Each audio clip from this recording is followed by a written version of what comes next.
Everyone is talking about Shaquille Leonard because he is now available, an all-pro linebacker. And what do the Cowboys need? Exactly a linebacker, but not so fast. Let's hear some words of warning from Colts insider Dustin Aans in just a few moments. Ladies and gentlemen, let's go.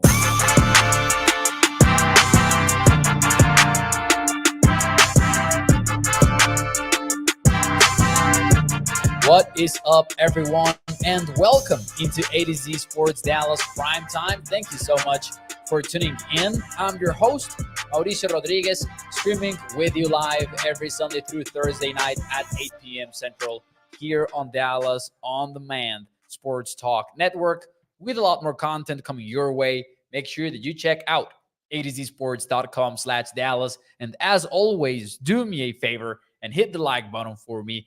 Thank you. Thank you for tuning in on this Tuesday night. Big show tonight. We're going to talk about some of the latest NFL news that feel of some particular relevancy to a Cowboys team that is so interested in a linebacker, so much so that we know that since the trade deadline, Diana Russini from The Athletic reported that the Cowboys were actively shopping, in fact, for a linebacker. Didn't happen, but since then, we've learned that Leighton Vander Esch is done for the year. We are not sure if he will ever play again in the NFL.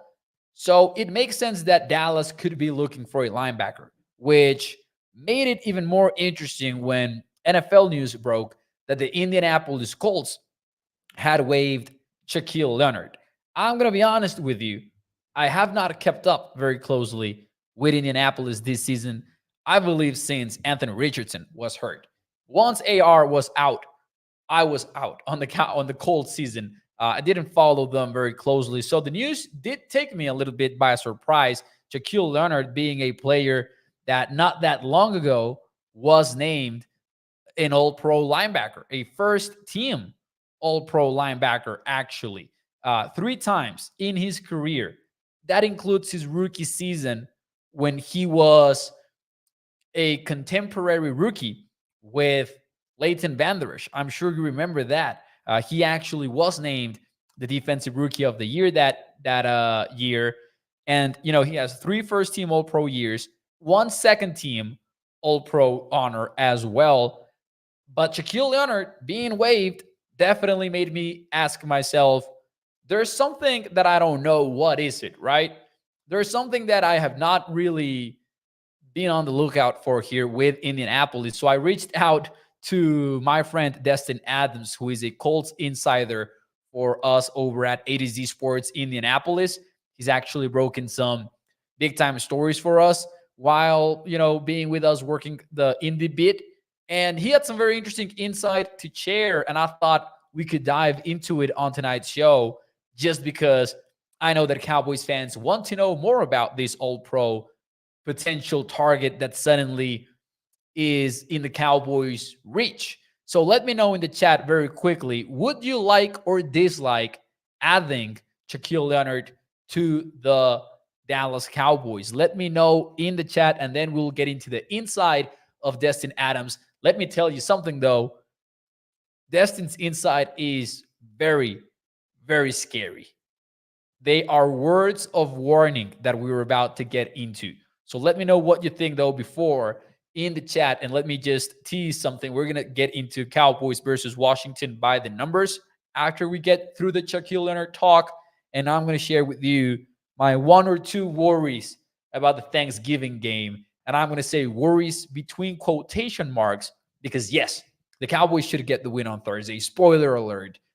Again, they are 2 double-digit favorites. So let's just go with that. Toxic says dislike. Gregory says dislike. David Cowboy says yes at a reduced salary. Katharina says dislike from what I'm hearing. And Tom and I 15 says like veteran presence in a young linebacker room. Let me tell you what I was told about Shaquille Leonard. Because the word unplayable was used in my conversation with Destin.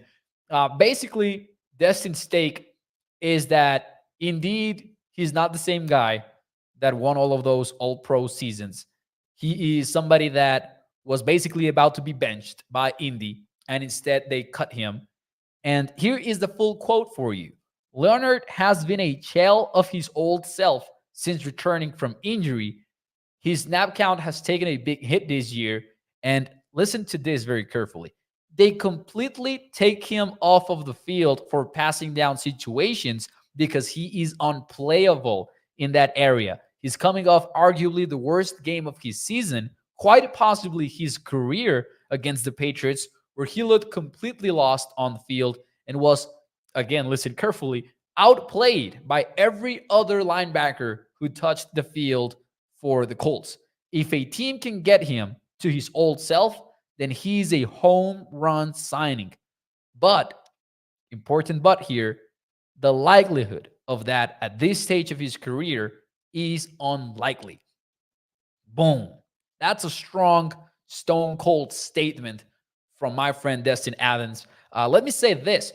It also sounds very crazy to say at this stage of his career, there's no way he bounces back because the guy is 28 years old. However, the surgeries that he's gone through have really taken a toll on him. And the fact that he was injured, he had a back injury, as you guys might remember. And the fact that his decline has come since then is a really scary proposition. And then on top of that, and we'll get into the financial details a little bit here, in a little bit here. I'm not sure that the Cowboys want to play the injury at linebacker, the injury game at linebacker specifically when they're dealing with the whole Leighton Vander Esch thing as well. So let's just start with that. As kind of like a starting point for this conversation because it is complicated. Because remember, he was waived by Indy. That means he's not going to free agency directly. He's going through waivers. I really don't know if there is a team that might be super desperate for a linebacker that is going to put in a claim for him. I'm guessing not, because Shaquille comes with a very expensive price tag. From what I understand and from what Dustin understands, basically any team who claims Leonard will be owing him $6 million for the rest of the season. That's basically $1 million a week based on where we are at right now. Now, on top of that, none of it is guaranteed, but that's no problem. But it would force a team to cut him in the offseason anyway to avoid paying it, right? So here is Destin's prediction. He says, my prediction is he goes unclaimed on waivers and then will sign with a contender as a free agent. That is Destin's prediction for Shaquille Leonard, which suddenly changes the conversation a little bit, at least for me. Here's why. If Shaquille goes through waivers unclaimed, and then he's suddenly asking for basically a minimum deal to finish out the season, that is exactly, and you know it as well as I do, that is exactly the kind of thing that would get the Cowboys to bet on somebody. If you're coming in here with a very low risk deal, you got a shot to sign with Dallas. And nobody plays the low risk, high reward Dallas likes to play. Nobody plays the low risk, high reward game more often than Dallas. I'm not saying that they hit on all of their bets, but Dallas is a team that is always ready to gamble in that sort of situation. So I wouldn't be surprised at all. I'm just going to say that right now. I wouldn't be surprised at all if the Cowboys do target him once he clears waivers. But it's important for us to know that if they do, it is indeed a long shot. He's not somebody that you are banking on to really improve the linebacker room. Now, it's not all bad. It is not all bad. And here is one final quote that I did want to add. And it has some good and it has some bad, because hear me out. This is from Destin again. And again, Colts Insider, for those of you who are just joining the show, there aren't many better leaders in the NFL or on this planet than Shaquille Leonard. He has a way of motivating players around him and getting them to play at their very best. He will be a positive addition to any locker room in the NFL, even if his play doesn't match his leadership ability. That's kind of something that I do worry about. Like, I love to hear that about Shaq. He is a true leader. There were some clips going around social media from today, when even after being cut, he's still giving out turkeys. I believe he's giving back to the community ahead of Thanksgiving in Indianapolis and everything. He didn't cancel any of that. He was there. He was there for the reporters as well. So that speaks volumes about the guy. I'm just going to say that now. But I'm not in love with, hey, what's the best thing about Darius Leonard and then Shaquille Leonard, excuse me, and then the answer being leadership, right? That tells you a lot about where he is at as a football player. As sucky as that sounds, it is true. So there you go. Those are my initial thoughts on the whole Shaquille Leonard situation. In summation, for those of you who are just joining the stream, let me say he could be very well. He could very well be targeted by the Cowboys if he clears waivers. If/when he clears waivers. But I wouldn't dream of Dallas putting in a claim for him. And I wouldn't get excited even if he is ultimately signed to Dallas, hypothetically, because you're betting on a guy that, you're betting on the guy who was before. You're not betting on the guy who is now.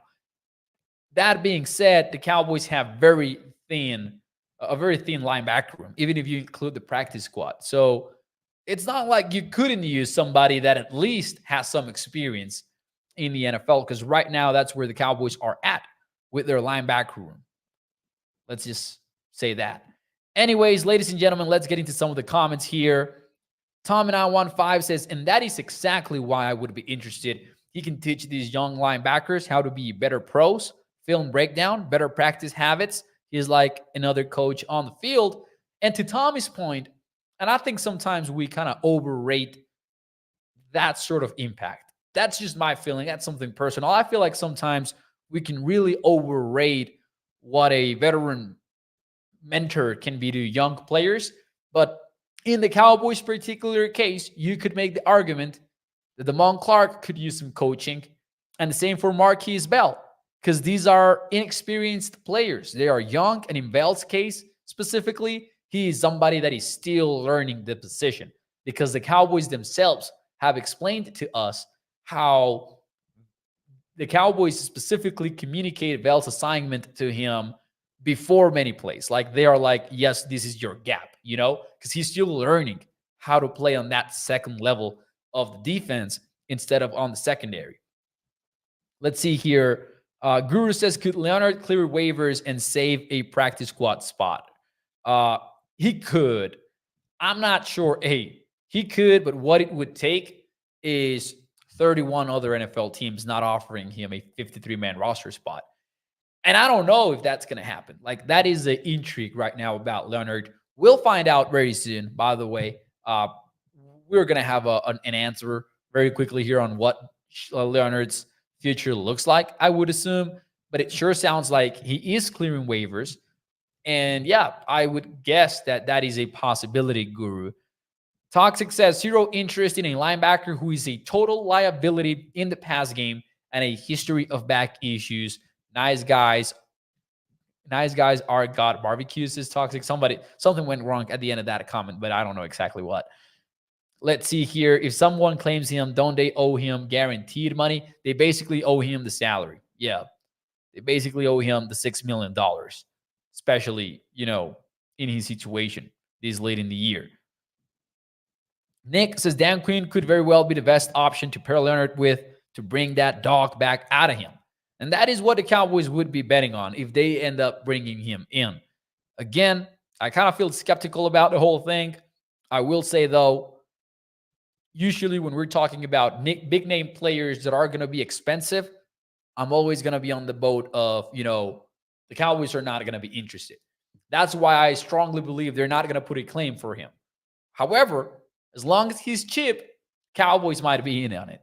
We'll find out at some point here this week. Ladies and gentlemen, with all that being said, let's get into some Commanders talk here very quickly. We're not going to get fully into the preview of the game that's going to happen tomorrow night, but this is going to be kind of like an early look, kind of like a gauging the room, gauging the vibes type deal, where we go through some of the overall numbers for the Commanders and the Cowboys game. And we kind of determine whether or not this is a game that should worry Cowboys fans or not. Beyond the fact that it should worry anybody against anybody, because it's a home game on a short week, on a potential quote unquote letdown spot after dominant wins for the Cowboys. Basically, 3 wins in the last 4 games that have been dominant. The one exception being that trip to Philly in week 9. But it's a divisional game. They've got a somewhat dangerous QB. Beyond the fact that, it's a short week game and it's a divisional one, is there anything that should worry Cowboys fans for this one? Let me just get through some of the overall numbers first, which ends with a resounding no. You shouldn't be worried about it. Because just going by efficiency per DVOA, Cowboys are the 6th best team overall. Commanders are the 27th best team overall. Again, as of DVOA after week 11. If you look at the details a little bit more closely, the Commanders are 30th on defense. So again, nothing really to worry about. And that's beyond, like for example, Toxic here says, I'm worried we don't show up to play. And although that's fair, I kind of want to say the Cowboys have went through that in Arizona. And even that was a little bit different because they had 3 backup linemen in there. Other than that, we said something similar when the Cowboys were going to face the Giants in week 1, the Jets in week 2. We said similar stuff about the Patriots game. We said similar stuff about the Rams game. Not that much, but still a little bit. We said the same thing about the Giants and the Panthers. And in all of those games, except for the Cardinals one, which had 3 injuries on the offensive line, Cowboys showed up. So that worry is dying down a little bit for me. I'm not in that train where I'm like, oh yeah, Dallas has been here before and they have let us down before, because the Cowboys have not shown us that can happen this season. The one exception is the Cardinals game, and I'm not trying to erase that from our memories, but they were missing 3 offensive linemen in that one. And we kind of maybe underestimated the effect that would have on the way that the Cowboys would approach things. And that was a mistake more from the coaching staff. I look back on that game, and I'm more frustrated with coaching than I am with the players, especially when the coach shows up after that game and says, you know what, I overreacted to having those absences on the offensive line. So I'm kind of giving them a pass for that. And I'm saying I'm out of this train of them not showing up to play. Could it happen? Yes, this is the NFL. But I'm betting that they are going to show up because they have consistently done so. It's 6 games now when the Cowboys have had their starters in the 4th quarter. That is showing up. So not worried about that anymore. However, here's where I get a little bit worried. And I'm going to say this. I'm going to talk more about Sam Howell tomorrow night. So make sure you tune in. But let's look at some numbers here very quickly. The Commanders are actually quite decent in red zone touchdown efficiency. They are the 10th best team in the NFL. When they get inside the 20-yard line, they score on 58% of the drives. That is a touchdown score, obviously. Eric Bieniemy is in there after all, and they do have Terry McLaurin, and they do have Jahan Dotson and Curtis Samuel. That is a pretty solid NFL set of wide receivers. Is it one of the best in the league? No, but it is pretty damn solid. Now, they're 13th in red zone trips. Not best, but again, kind of like a solid team. And one of my biggest worries for this one, and keep in mind, when I say worries, I don't mean it in a way that I'm saying like, this could be a trap game. Not what I'm saying, but more than anything, this is what could go a little bit wrong, or this is something that we should watch out for when the game kicks off.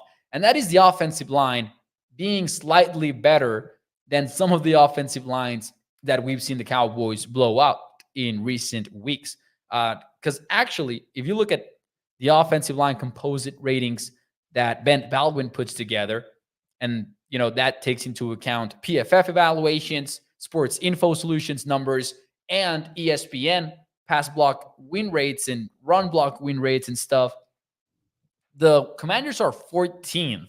Let me say that is much higher than I anticipated coming into this week. That's league average offensive line. Is that enough to slow down the Cowboys, who boast the number one pass rush per pass rush win rate and per pressure rates? And they have Micah, who has the second most pressures in the NFL, and Armstrong and Fowler. And you know about the Cowboys' way to attack QBs. However, Carolina, New York, LA, all of them had offensive lines that ranked 24th or worst in the NFL. 24th or worse. Commanders are a little bit of a step up in offensive line competition. Now, even against the Eagles, the Cowboys made plays. But this not being one of the bottom offensive lines in the league, one thing that I'm looking out for is it's a little bit of a tougher game to put away in the third quarter, is what I'm trying to get to. It's a little bit of a question mark there if the Cowboys can really put the Commanders away that easily early in this game, like they have the Panthers and the Giants and the Rams in recent weeks. Obviously, with the Eagles, they lost, so I'm not including them in that conversation. But that is something to watch out for in this game, especially when you've got Eric Bieniemy, especially when you've got a few weapons on the perimeter, and you've got Sam Howell, who, again, going to get more into it tomorrow night. But I'm just going to lead off with this. Nobody has thrown as many big-time throws this season as Sam Howell. He's also risked the football a whole lot. 3 interceptions last weekend, which is why the Giants ended up winning that game in spite of Tommy DeVito being sacked 9 times. But Sam Howell can ball out sometimes. And again, not completely a very good QB because he will make some wild decisions sometimes. And we'll even watch him tape tomorrow night. But still, he's somebody that on a good day could really punish some of your mistakes on the backfield. And when you have 3 wide receivers that you can count on, that becomes a little bit of a concern. But again, Cowboys should take care of it because even though this is an average offensive line, Dallas is in a situation where even against the best of the offensive lines, I would bet on their pass rush to get to the QB.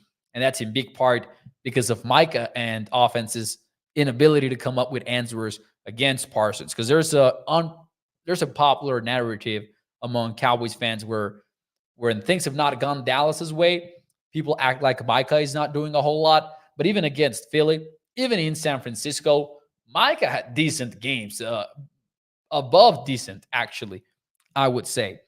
That's one of the things. Another of the things that I would be a little bit concerned about is it's not that the Commanders run a lot of screens.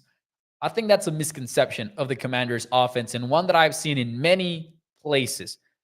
It's not that they use a lot of screens. Sam Howell is actually the 11th quarterback with the lowest screen rate in the NFL, but they're very timely with them. And they involve the running backs a lot in their passing game. In fact, let me open these stats up very quickly. But it feels like a lot of the time, the Panthers, are out here really involving the running backs on their offense. So let me I'm trying to find this page that I was trying to get to. You guys won't believe this, but my computer is not plugged in, even though it should be plugged in. But the charger keeps falling off. I know these might sound like an excuse, but I don't care. It is a reality. I'm not sure exactly how I'm going to go about this whole thing because I'm about to get through the whole show here. Here we go. Antonio Gibson has 35 targets so far this season. That is 4th most in the NFL. Brian Robinson has 33 targets himself. That's a lot of targets for your running backs. It's just a very, very effective way of involving them because they get it, like they have over 450 yards combined, something like that. Okay, here's the number that I would also point out. Robinson in 27 receptions has 11.6 yards per catch. And where is it? Antonio Gibson is 9. So they are pretty successful when they do target their running backs. Chalker Mo, Sismark, Aaron. Yeah, I know, man. This whole thing about the Charger here is, oh, man. I think we can make it. I think we can make it. Ladies and gentlemen, those are some of my concerns. They don't use a lot of play action. They use the 5th least play action in the NFL, which, again, was a surprise for me. But Bieniemy is making some things work out there. And I'm just going to say, man, Commanders, out of the last few games that we've seen, are probably my biggest concern, excluding the Eagles game for obvious reasons, maybe since the Rams. Like, I think I'm a little bit more concerned about the Commanders in that sense. Like, I don't think it's the same as the Panthers game or the Giants game or even the Rams game, specifically because with LA, they had such a bad offensive line that you knew that if the Cowboys went up by double, by 2 possessions, then it was over with. The game was over with. So not the same for Commanders. We're going to get more into it tomorrow night, ladies and gentlemen.